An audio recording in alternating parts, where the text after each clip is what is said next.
प्रश्न आहे, खरंच दुष्काळ पडणार आहे का? तर सर्व शेतकऱ्याला सर्वप्रथम सांगतो, दुष्काळ हे मनातला काढून टाका. दुष्काळ वगैरे काही पडणार नाही. जूनच्या शेवटच्या आठवड्यात मात्र शेतकऱ्याच्या पेरण्या होणार आहे, एवढं मी सांगू इच्छितो. काही जणांच्या जूनच्या शेवटच्या आठवड्यात होईल आणि त्याच्यातून जर काही शेतकरी उरले तर 10 जुलै ते 15 जुलैमध्ये पेरण्या होतील. पण शेतकऱ्याच्या पेरण्या होणार एवढं निश्चित आहे, कारण की जूनच्या शेवटच्या आठवड्यात चांगला राज्यात पाऊस येणार आहे. ते पाऊस काय होणार आहे, विदर्भाकडून येणार आहे. काय असते माहिती आहे का, तुम्हाला सांगू इच्छितो की मान्सून केरळमधून दाखल झाल्याच्या नंतर पुढे सरकारच्या नंतर महाराष्ट्रात दाखल झाला आणि त्याच्यानंतर स्थिरावला आणि असं उभं वारं सुटलं की काय होतं, मग पाऊस काय होतं, मग पूर्वेकडूनच पाऊस येत आहे. मग परत काय होतं, ते इकडून पाऊस येत नाही, मग पूर्वेकडून पावसाला सुरुवात होती. मग पूर्वेकडून म्हणजे कोणता येत आहे, विदर्भ, इकडून तेलंगणाकडून, मग तिकडून पाऊस येणार आणि महाराष्ट्रातल्या परत शेतकऱ्याच्या पेरण्या लागणार, म्हणून हे अंदाज लक्षात येत्या. पण दुष्काळ वगैरे काही पडणार नाही. जूनच्या शेवटच्या आठवड्यात मात्र सगळ्याच्या पेरण्या लागतील, म्हणून हे अंदाज लक्षात येत्या. पेरणी करताना सर्व शेतकऱ्याला सांगू इच्छितो, सगळ्यांची पेरणी एकदम होणार नाही. काही ठिकाणी 21 जूनला पाऊस पडेल, कुठं 22ला पडेल, कुठं 23ला पडेल, काही भागात 24ला जाईल, कुठं 25ला जाईल, कुठं 26 जूनला पडेल, काही ठिकाणी 27, 28, 29, 30, काही ठिकाणी 1 जुलैला पडेल, कुठं 2 जुलैला. तर काही ठिकाणी 1 जुलै 2 जुलैपर्यंत पाऊस पडेल, म्हणून हे लक्षात येतं. पण पेरण्या मात्र सगळ्याच्या सर्व शेतकऱ्याच्या होणार, म्हणून हा अंदाज लक्षात यायचा. सर्वप्रथम विदर्भातल्या शेतकऱ्याला सांगू इच्छितो, तुमच्या विदर्भामध्ये काय होणार, पूर्व विदर्भ म्हणजे वर्धा, नागपूर, भंडारा, गोंदिया, चंद्रपूर, यवतमाळ, अमरावती ह्या पट्ट्यामध्ये काय होईल, जरा लवकर पाऊस येईल, तर तिकडे लवकर पेरण्या सुरू होतील. त्याच्यानंतर पश्चिम विदर्भ, त्याच्यानंतर पश्चिम विदर्भाकडे पाऊस येईल, त्याच्यानंतर मराठवाड्याकडे येईल, त्याच्यानंतर पश्चिम महाराष्ट्राकडे जाईल आणि त्याच्यानंतर उत्तर महाराष्ट्राकडे काय होईल, 23-24 जूनच्या नंतर मग तिकडे देखील चांगला पाऊस पडेल. 23 ते 30 मात्र उत्तर महाराष्ट्राकडे देखील चांगला पाऊस पडेल. मुंबईला देखील चांगला पाऊस पडणार आहे ह्या शेवटच्या आठवड्यात, म्हणून मुंबईकरांसाठी आनंदाची बातमी. मुंबईला तर मुसळधार पाऊस पडेल, पुण्याकडे देखील पडेल, कोकणात देखील पडणार आहे. मुंबईला काही ठिकाणी म्हणजे पहिलाच पाऊस असा पडेल की म्हणजे चांगला मुसळधार अतिवृष्टीसारखा मुंबईला देखील पाऊस पडेल, म्हणून हे देखील मुंबईकरांना अंदाज लक्षात यायचा. जूनच्या शेवटच्या आठवड्यात मुंबईला देखील पाऊस राहील, पुण्याला देखील पाहिजे, कोकण घाटमाथ्यावर देखील चांगला पाऊस पडेल.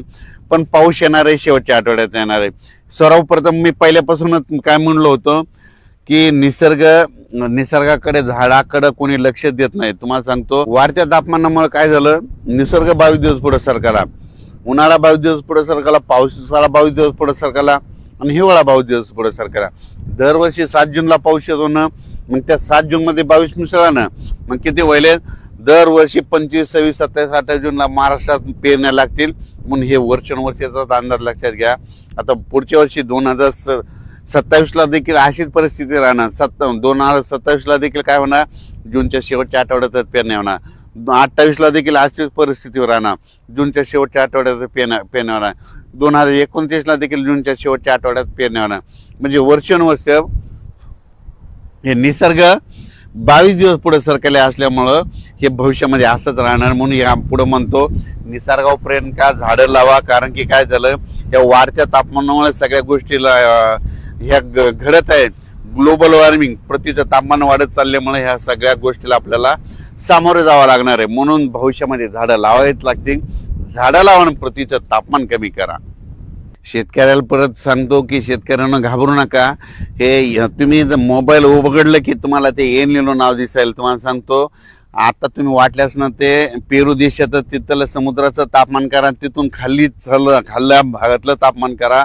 खाल्ल्या भागामध्ये थंडी आणि वर्दी देखील एवढं काही एल निनो वगैरे काही नाही. तुम्हाला गोष्टी घडत आहेत आणि तुम्हाला सांगतो, पाऊस नाही पडायला लागलं की ते एल निनो लावतात. आता याच्यानंतर तुम्ही बघा, 20 तारखेच्या नंतर हे सगळं एल निनो पाऊस सुरू झाला की एल निनो हे सगळं बंद करून टाकतात, की म्हणतात एल निनो हे झाला असं म्हणतात. तुम्हाला सांगतो, हे सगळं काही नसतं. 2 समुद्र आहेत भारताला, 2 समुद्र आहेत, अरबी समुद्र, बंगालच्या खाडीचा समुद्र.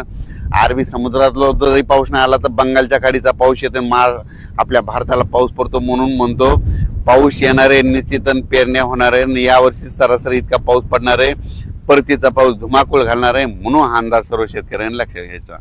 शेतकऱ्यांना घाबरू नका, यावर्षी दुष्काळ वगैरे काय पडणार नाही. जूनच्या शेवटच्या आठवड्यात पेरण्या लागतील. त्याच्यातून उरले तर 10 जुलै ते 15 जुलै मध्ये सगळ्यांच्या पेरण्या होणार आहे. म्हणून शेतकऱ्यांना घाबरून जाण्याचं कारण नाही. आपण आपलं फक्त तयारीला लावा.